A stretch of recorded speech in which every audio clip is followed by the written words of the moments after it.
But I want to introduce very briefly Colonel Moshe. Colonel Moshe is, of course, from the Indian Army, belongs to the branch in the Indian Army that deals with engineering solutions of all electronic and mechanical equipments held in the Indian Army. Started the career as a cadet in the NDA, that is the National Defense Academy, Pune, and graduated as an officer from the Indian Military Academy, IMA, Dehradun. And the engineering branch is in the engineering branch, specializing in repairs, maintenance of simulator development of helicopters and the Army aviation. He mentioned that he's in the aviation sector of the Army.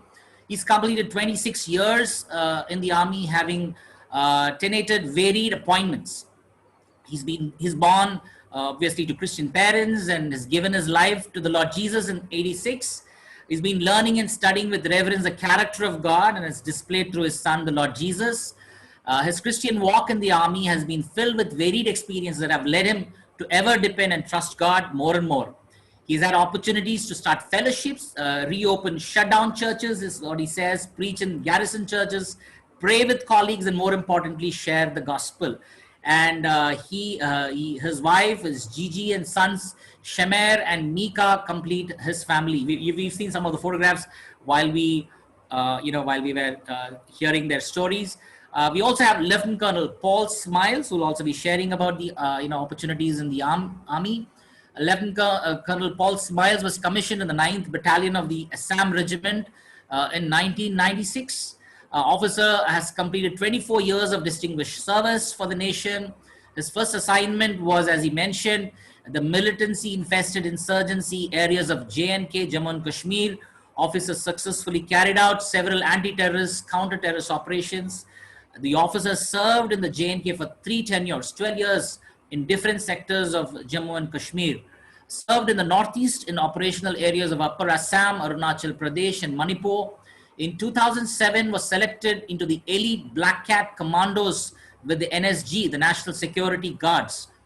There, the officer performed several important tasks with distinction.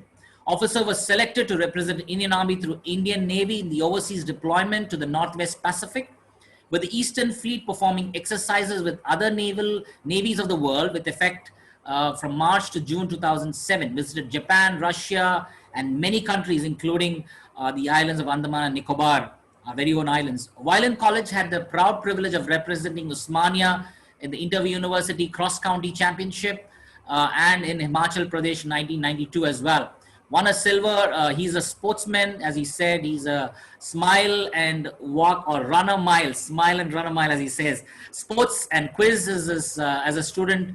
He's represented Telangana, won a lot of prizes. He's won gold in the 800 meters running and, a lot more 400 meters race. Sir, we can't run. I'm sure we're going to learn a lot of running from you. Officers presently pursuing master's degree in program in hospital management, Apollo Hospitals, Jubilee Hills, Hyderabad. Is married to Swarna Paul, who's a homemaker, blessed with 2 daughters, Wilma, Trifina, and Elizabeth Florence. Over to gentlemen, Colonel Moshe and Colonel Paul Smiles. And I'll introduce Captain Pearl later on, sir. Over to you. Raj, please. Yes, good evening. Nice to be back again. Just to share with you about how we could possibly join. Now, I joined the Army through the National Defense Academy. This happens after your class 12, where you can write an exam, that is the UPSC exam. It's a common exam which is written for all the 3 services, that is whether you want to join the Army, Air Force, or the Navy. So it's a UPSC exam that you write, and thereafter proceed for an interview at the service selection boards, one of them that's across the country, where you're nominated once you pass your examination. At the interview, you are taken through a battery of tests, once again, both practical and theoretical, based on which at the end of the few days, that's about a week long of this particular seminar, then they start up on carrying out your medical tests. On successful completion of all these tests, you are then allowed to join the National Defense Academy. And yes, there is also a very similar entry after class 12, which has started very recently, called the technical TES, or the technical engineering stream. Well, I guess it's the same UPSC exam that you have to write, and then thereafter subsequently go in for an SSB. But your training, however, doesn't take part in the National Defense Academy at Karakwasla, but it takes part at three different places, and that would be Hyderabad for one, Pune for another, and Mao for the third. The disciplines are: for Hyderabad, you would be doing more of electronic and mechanical engineering. At Pune, it would be more of architectural engineering, and that is building of bridges and minefields and building of structures and construction, basically.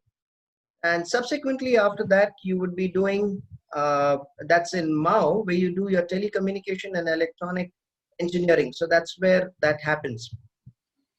Well, so much for the scheme. I think we have, I have with me Colonel Paul Smiles, who would be helping me out in these entry schemes. We basically, as we flash slides, we would be doing it.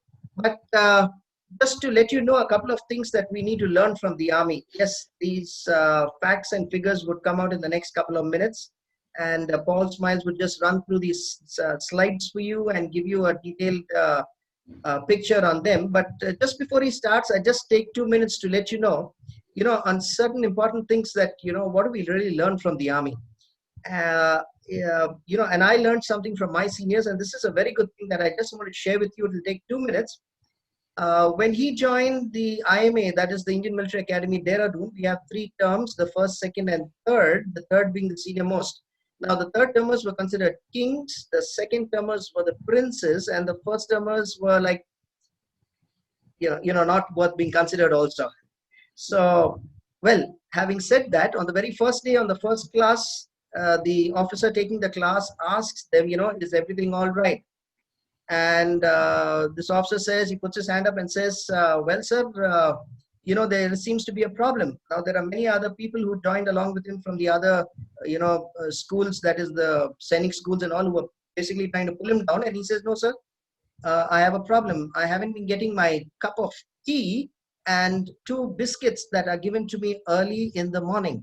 Because by the time, as a first termer, I reach, the third and the second termers basically finish off all the tea, and the biscuits, you're supposed to take 2 and all get over. So, well, it's noted, the point is noted, and, my senior feels really great about it. And he says, oh, good, I'm coming from Delhi University and I've joined the Indian Military Academy, and, I'm from, I've been doing a lot of stuff in my university. So it's a good point, and I put it across. That day in the evening, the officer comes on his motorbike. It's one of the regular days of the week, and you have this guy, the officer, driving up to the platoon.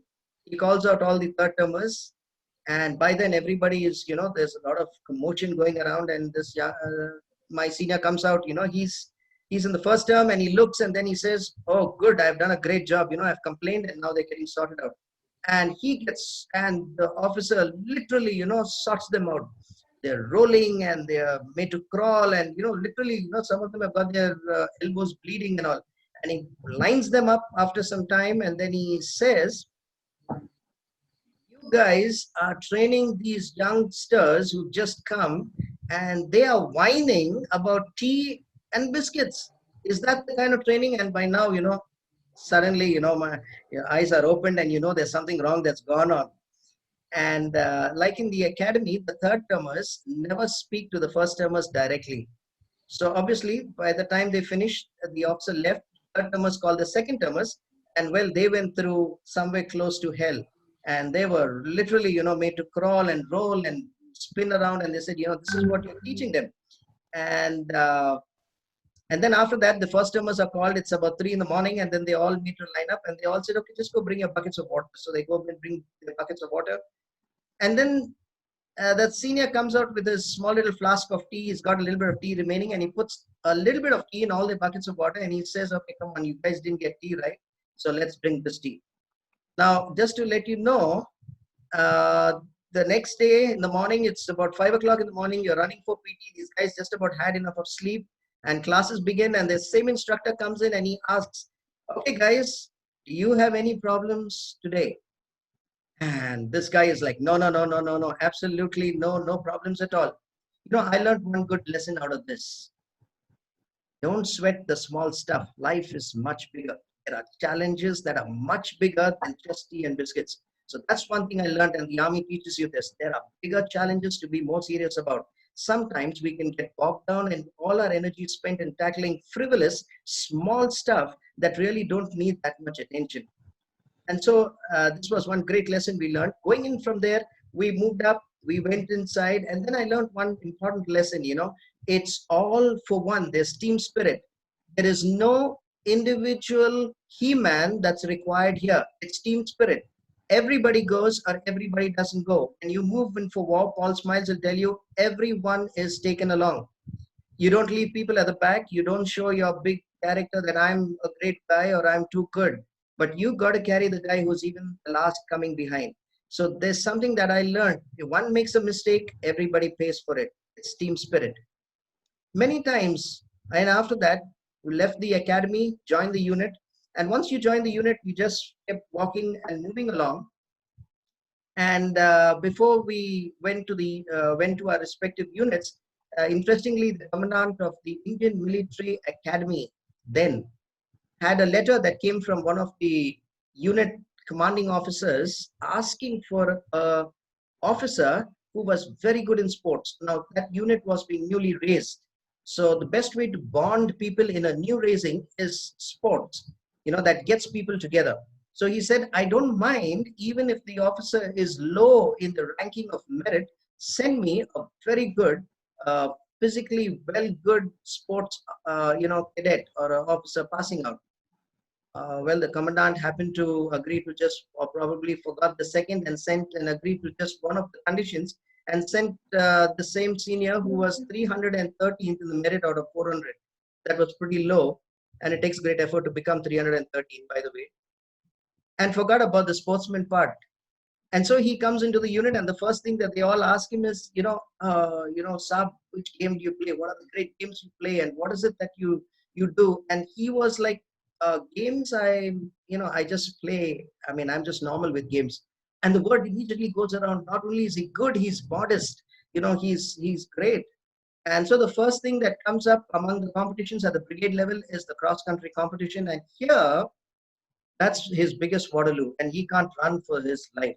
And there he's running literally for the best that he can, and he ends up coming just about close to the last, but not the very last. He just had one person behind him. Oh, by then things really break out. The unit is demoralized. People have ostracized him. What kind of an officer is this? And he doesn't really do well. And he is pretty demoralized and walking around. And as he's walking around the unit, he hears some firing shots going on at the side and goes to the firing range, checks out the firing range, and gets to see that they're practicing for a firing competition. That's an all arms firing competition that's going on. And he happened to be the best firer when he was in the academy. And he goes in there and he says, well, all of you are training. He meets a JCO and he says, could I have a clip, a magazine clip, and I would just like to fire a pistol. And so they allow him, and he fires the first bang, bang, bang, bang. It all gets into the target.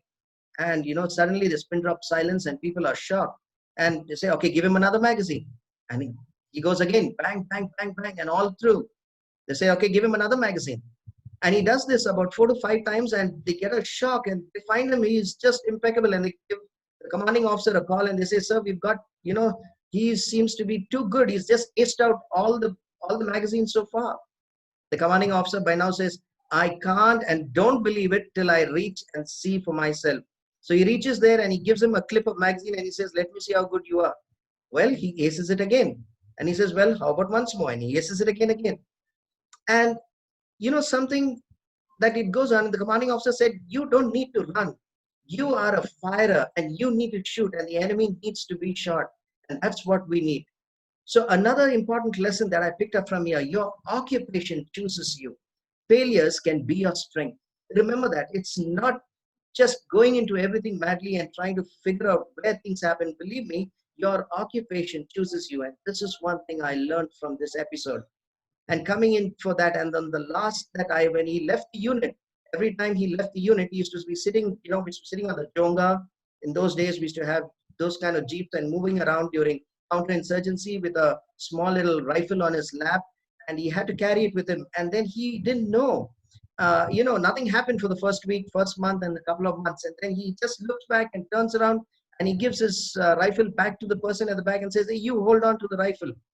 And his JCO doesn't move. And he says, "What happened?" He says, "No, the orders are that you are to keep your rifle on your lap."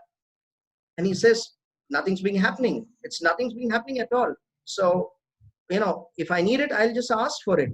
And one very important lesson I learned again, that JCO told the officer, expect combat every day. When you leave your house in the morning, when you leave your unit, expect combat. Many times I've seen people, and many times even in the, they wear ties or they don't wear things, and then, when they go up to the manager, and then when they're out, they just pull it out, snug it, put it inside their pockets.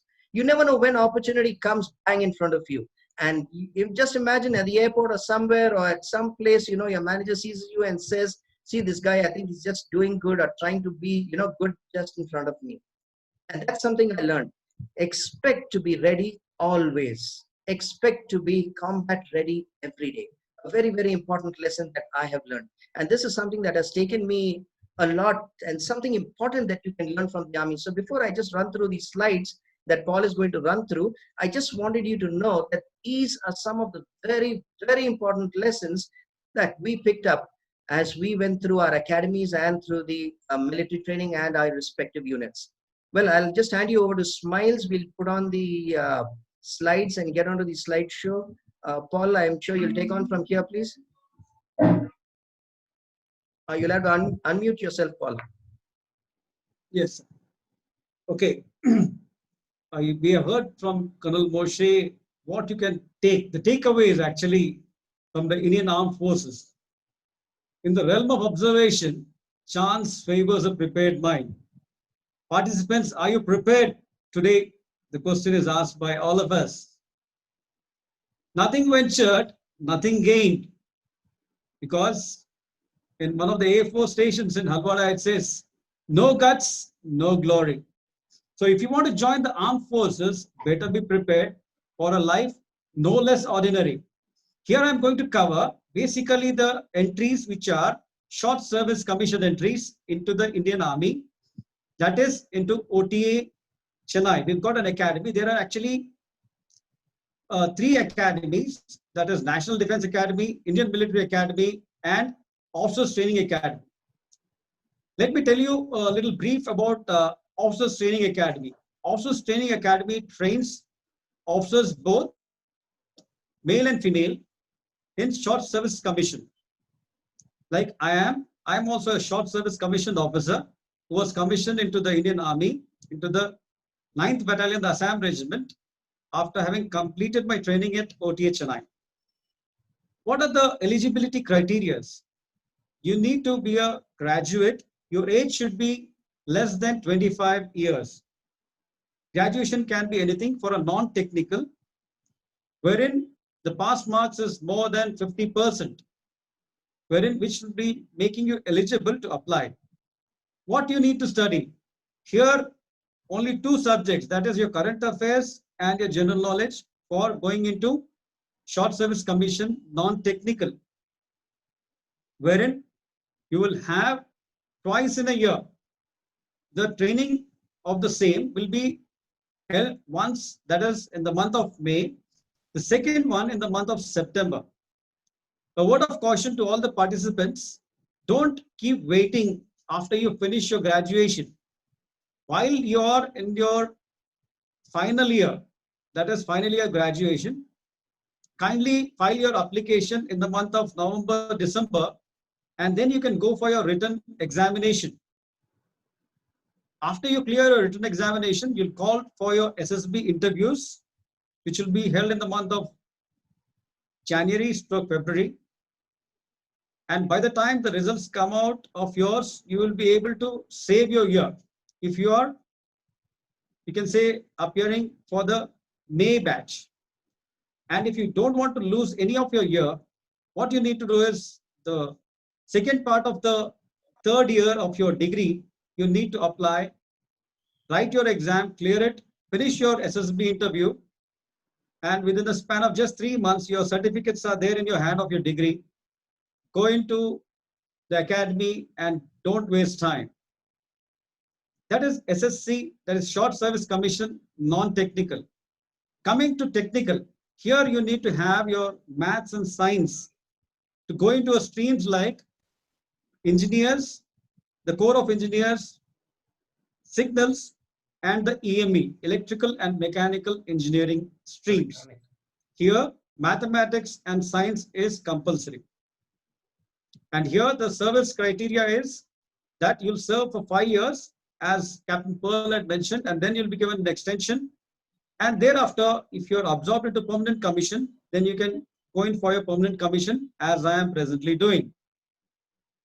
Coming to NCC entry scheme, a good privilege, or you can say a right for NCC cadets who have got C certificate. Mind you, it is C certificate.